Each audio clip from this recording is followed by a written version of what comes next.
Hello and welcome to बच्चों।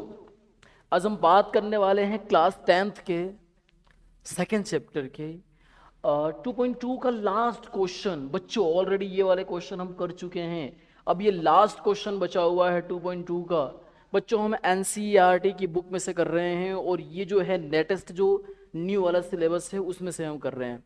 तो बच्चों पूरी ईमानदारी के साथ पूरा शिद्दत के साथ अपनी पढ़ाई को जारी रखो, क्योंकि ये जो समर वेकेशन के 2 मंथ है ना, इसी 2 मंथ में आप मैथ्स का जो मैक्सिमम पोर्शन है वो कंप्लीट कर लोगे। जब सारी दुनिया, जब सारे बच्चे हैं ना, अब सोचेंगे कि अब हम पढ़ना चालू करें, उस वक्त आपका 90% कवर हो चुका होगा। ओके, तो आप अदर सब्जेक्ट पर ज़्यादा फोकस कर पाओगे। हमारे पास सेकंड क्वेश्चन है और सेकंड क्वेश्चन की अगर हम बात करें तो ये दिया हुआ है कि फाइंड अ क्वाड्रेटिक पॉलिनोमियल। हमें यहाँ पर एक क्वाड्रेटिक पॉलिनोमियल दिया हुआ था। अब हमें यहाँ पर क्वाड्रेटिक पॉलिनोमियल बनाना है, यानी कि हमें दिया क्या है, तो सम एंड प्रोडक्ट ऑफ जीरोस दिया हुआ है। यानी कि ये जो फर्स्ट वाला है ना, ये हमें दिया हुआ है अल्फा प्लस बीटा, ये हमें दिया हुआ है 1/4, और अल्फा इंटू बीटा जो दिया है वो -1 दिया हुआ है। अब इन दोनों के बेस पर हम किस तरह से क्वाड्रेटिक इक्वेशन फाइंड करेंगे वो हम देखने वाले हैं। तो बच्चों चलो क्वेश्चन करते हैं हम। तो सबसे पहले हमारे पास जो क्वेश्चंस हैं वो हम देखते हैं। हमारे पास है ये वाले क्वेश्चन। ओके नाउ, ओके ये क्या हो गया इसको।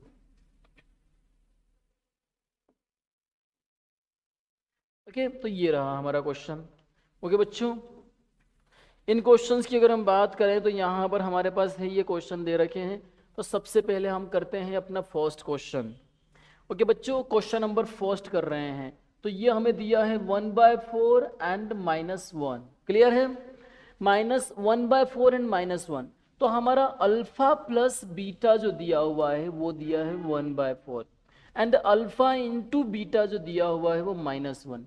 बच्चों देखो यहाँ पर दो तरीके हैं, दोनों मेथड में आपको बता दूं, और उसके बाद हम सबसे सिंपल वाली मेथड, उन दोनों में से जो मेथड सबसे सिंपल होगी वही मेथड से मैं ये क्वेश्चन करवाऊंगा। बट दोनों मेथड ये हैं वो हम देखते हैं क्या है। तो देखो, अभी इसके पहले वाले क्वेश्चन में हमने देखा था अल्फा प्लस बीटा क्या होता है, -b/a, और अल्फा इंटू बीटा जो होता है वो होता है c/m। और हमने एक स्टैंडर्ड फॉर्मूला देखा था। देखो स्टैंडर्ड फॉर्मूला क्या था, ax² plus bx plus c is equal to 0। ये हमारा स्टैंडर्ड फॉर्मूला है। दिख रहा है, अल्फा प्लस बीटा ये रहा 1/4, अल्फा इंटू बीटा ये रहा -1, और इसके बेस पर हम b और a b c की वैल्यू इधर से फाइंड कर सकते हैं। बट ये वाली जो मेथड है ना बच्चों, बहुत बार उलझ जाओगे।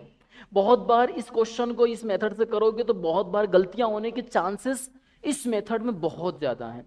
तो हम इस मेथड को यहाँ पर क्या करेंगे, अवॉइड करेंगे। इस मेथड से हम नहीं करने वाले हैं, हम इससे सिंपल मेथड से करने वाले हैं। वो सिंपल मेथड कौन सी है, तो वो सिंपल मेथड होती है हमारी x² minus alpha plus beta, यानी कि सम ऑफ जीरोस, और ये यहाँ पर इसके साथ ब्रैकेट में आ गया x plus alpha into beta is equal to 0। Clear है बच्चों, देखो कितना सिंपल हो गया। ये हमारा फॉर्मूला बस याद रख लो आप, ये वाला। ओके, तो यहाँ पर अल्फा प्लस बीटा की जगह 1/4 रखना है, अल्फा इंटू बीटा की जगह -1 पुट करना है। ठीक है, बस इतना सा। उसके बाद थोड़ा बहुत सॉल्व करना रहेगा, ऐसा नहीं कुछ भी नहीं करना है, करना तो पड़ेगा। x² minus alpha plus beta means ये यहाँ आ गया 1/4, ये x की वैल्यू आ गई, x लिख दिया हमने, plus alpha alpha into beta, यानी कि प्रोडक्ट ऑफ जीरोस। तो प्रोडक्ट ऑफ जीरोस हमें दे रखा है -1। तो बच्चों यहाँ पर तो प्लस आएगा बट यहाँ तो माइनस दे रखा है ना, तो ये -1 ब्रैकेट में लिख दिया हमने, और ये 0। क्लियर है, देखो यहाँ पर x² माइनस 1/4x, और यहाँ प्लस माइनस हो गया -1 इज इक्वल टू 0। क्लियर है, देखो 4 यहाँ पर अपॉन में 4 दिख रहा है, तो हम इसको, ये हमारा ऑलमोस्ट हो गया है, बट इसको ऐसा छोड़ नहीं सकते हैं, अच्छा नहीं लगेगा ना इसको। यहाँ देखो ये सारे नंबर, यहाँ पर 4 दे रखा है, इस 4 को डिनोमिनेटर से हम हटाएंगे, तो उसके लिए हम क्या करेंगे, इस 4 का मल्टीप्लाई दोनों तरफ कर देंगे, यानी कि इक्वल के दोनों साइड इस 4 का मल्टीप्लाई कर देंगे हम। तो यहाँ पर लिख भी सकते हैं, बिना लिखे भी कर सकते हैं, मल्टीप्लाई 4 इन बोथ साइड। मल्टीप्लाई 4 इन बोथ साइड, तो क्या हो जाएगा बच्चों, तो वो देखो यहाँ पर हो जाएगा हमारा एक्स स्क्वायर, यहाँ पर लिख दिया हमने 4, x square minus 1/4x minus 1 is equal to 4 into 0। तो देखो बच्चों 4 का मल्टीप्लाई करेंगे, यहाँ पर आ जाएगा 4x स्क्वायर, यहाँ पर 4 के साथ 4 मल्टीप्लाई में आएगा तो डिनोमिनेटर डिवाइड में ऑलरेडी 4 है तो उससे डिवाइड हो जाएगा, और यहाँ पर -1 के साथ आ जाएगा। तो ये हो जाएगा हमारा, यहाँ पर कर लेते हैं इसका।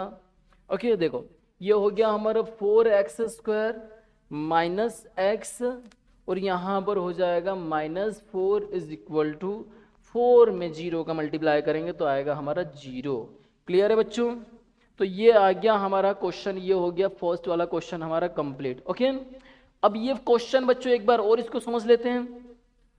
देखो ये एक मेथड हमने देखी थी कि स्टैंडर्ड फॉर्मूले में हम इस तरह से क्वेश्चन चाहे तो कर सकते हैं, बट इस मेथड में गलतियां होने के चांसेस बहुत ज़्यादा होते हैं, तो हमने इस मेथड को अवॉइड कर दिया। हमने एक ये वाली मेथड को हमने ट्राई किया जिसमें अल्फा प्लस बीटा और अल्फा इंटू बीटा ये हमें लिखना हुआ था, ये हमें इसमें वैल्यूज पुट करनी थी।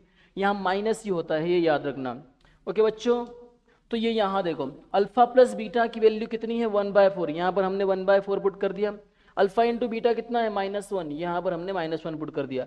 फिर हमें दिखा कि भैया प्लस माइनस तो माइनस होता है। ओके उसके बाद डिनोमिनेटर से 4 को हटाना है, 4 को हटाने के लिए हमने 4 का मल्टीप्लाई इक्वल के दोनों साइड कर दिया, हमने बोथ साइड कर दिया, इक्वल के उधर भी और इक्वल के इधर भी, तो हमारा समथिंग ये वाला आंसर यहाँ पर आ गया है। ओके बच्चों, तो ये रहा हमारा फर्स्ट क्वेश्चन। अब हम देखते हैं इसका सेकंड क्वेश्चन। ओके नाउ इसका सेकंड क्वेश्चन देखें तो सेकंड क्वेश्चन हमारा क्या दे रखा है वो देखते हैं।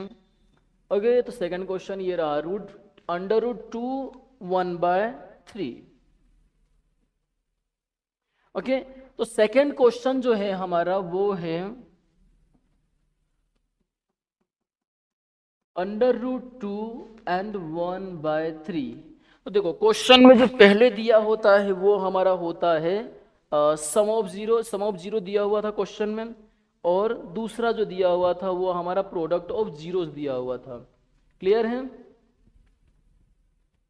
ओके बच्चों, तो यहाँ पर हम देखते हैं, इसको थोड़ा सा नीचे कर लेते हैं, ये विजिबल नहीं हो पा रहा है। ओके ये देखो यहाँ पर, ओके अब शायद विजिबल हो पा रहा होगा। √2 1/3 नाउ, तो यहाँ पर अल्फा प्लस बीटा हो गया हमारा √2, अल्फा इंटू बीटा हो गया हमारा 1/3। क्लियर है? फॉर्मूला वही x square minus alpha plus beta x plus alpha into beta is equal to 0। Clear है? अल्फा प्लस बीटा की वैल्यू कितनी है √2, तो यहाँ हमने वैल्यूज पुट कर दी x square minus √2x plus 1/3 is equal to 0। Clear है बच्चों? देखो अब इसके जितने भी क्वेश्चंस रहेंगे ना वो सब ऑलमोस्ट वैसे ही रहेंगे, सबके सब ऐसे ही रहेंगे, सबके मतलब मैक्सिमम क्वेश्चंस में डिनोमिनेटर में कुछ ना कुछ आएगा और उसको हम हटाने के लिए क्या करेंगे, इस 3 का मल्टीप्लाई कर देंगे इक्वल के दोनों साइड। तो यहाँ पर भी क्या आ जाएगा, 3 का मल्टीप्लाई करेंगे तो यहाँ पर लिख सकते हैं multiply 3 in both side. Okay बच्चों, तो ये हो गया 3x square minus √2x plus 1/3 is equal to 3 into 0। Clear है बच्चों? देखो यहाँ हो गया 3x square minus 3 √2x plus 1 is equal to 0। तो ये आ गया हमारा क्वाड्रेटिक इक्वेशन। क्लियर है? ओके तो इसके 2 क्वेश्चन हो गए हैं। अब हम इसका तीसरा क्वेश्चन देखते हैं, इसका थर्ड क्वेश्चन देखते हैं। तो इसका थर्ड क्वेश्चन क्या है वो हम देखें। देखो बच्चों थर्ड क्वेश्चन है 0√5। सिंपल सा ही क्वेश्चन है, तो यहीं पर हो जाएगा हमारा ऑलमोस्ट। देखो यहां पर अगर हम करें तो यहीं कर सकते हैं। Question number third, alpha plus beta, alpha plus beta हो जाएगा हमारा कितना, ये दिया हुआ है अल्फा प्लस बीटा दिया है 0 एंड अल्फा इंटू बीटा दिया हुआ है देखते हैं कितना है √5। ओके √5। ओके तो इस क्वेश्चन को अगर हम करें तो यहाँ पर हमारे पास क्या आ जाएगा, वही फॉर्मूला, ये वाला फॉर्मूला हम फिर से लिख लेते हैं इधर की साइड। तो ये हो जाएगा x square minus alpha plus beta x plus alpha into beta is equal to 0। Clear है बच्चों? देखो ये सिंपल क्वेश्चन है, बहुत सिंपल क्वेश्चन है ये। अल्फा प्लस बीटा की वैल्यू कितनी है, 0, यानी कि ये बीच वाली टर्म तो 0 हो जा रही है। तो x square minus 0x plus alpha into beta under root 5 is equal to 0। Means ये वाला पोर्शन पूरा 0 हो गया है। आंसर आ गया हमारा x square plus under root 5 is equal to 0। Clear है? तो ये हो गया हमारा आंसर आ गया। ओके, तो इस क्वेश्चन के हमने फर्स्ट सेकंड थर्ड ये तीनों क्वेश्चन देखे हैं। तो अगर आपको कुछ भी डाउट रहता है तो बच्चों पूछो, मैथ्स में या फिर अदर सब्जेक्ट में भी। अभी हम बहुत जल्द अदर सब्जेक्ट के भी लेक्चर्स हम स्टार्ट करेंगे, बहुत वीडियोस स्टार्ट करेंगे। तो ये आपको अगर कुछ भी डाउट रहता है, कुछ भी समझ में नहीं आता है, तो आप बताओ, करेंगे हम सॉल्व उसको भी। ओके ना? तो बच्चों ये क्वेश्चन हमने देखा, आप इन क्वेश्चंस को करने की प्रैक्टिस करो, खुद से करके देखो। और जब तक खुद से कर नहीं देखोगे ना, आपको समझ में नहीं आने वाला है। मैंने पहले ही कहा है कि मैथ्स में ऐसा होता है कि एग्जाम टाइम पर आपके ऊपर बर्डन कम रहे। हम 2 से 3 महीने के अंदर, 2 मंथ के अंदर पूरा का पूरा मैथ्स का सिलेबस हम यहाँ पर कवर कर लेंगे। और इस 2 मंथ में आप मैथ्स का पूरा नोट तैयार कर लो। आप कहीं भी पढ़ने जाते हो कोई मतलब नहीं है, कोई मायने नहीं रखता है, आपको मैथ्स में अच्छे मार्क्स आने चाहिए। अदर सब्जेक्ट के बहुत जल्दी हम स्टार्ट करने वाले हैं।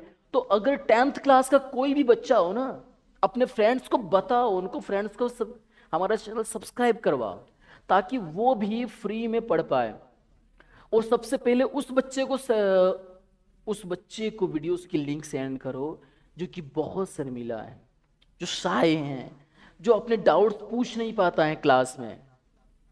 तो ऐसे बच्चे के लिए वरदान होगा। और बच्चों देखो, इधर उधर भागने की जरूरत नहीं है, हम पूरा का पूरा सिलेबस यहाँ पर कवर करने वाले हैं। ओके, तो फिर मिलते हैं नेक्स्ट वीडियो में। तब तक के लिए जय हिंद, जय भारत।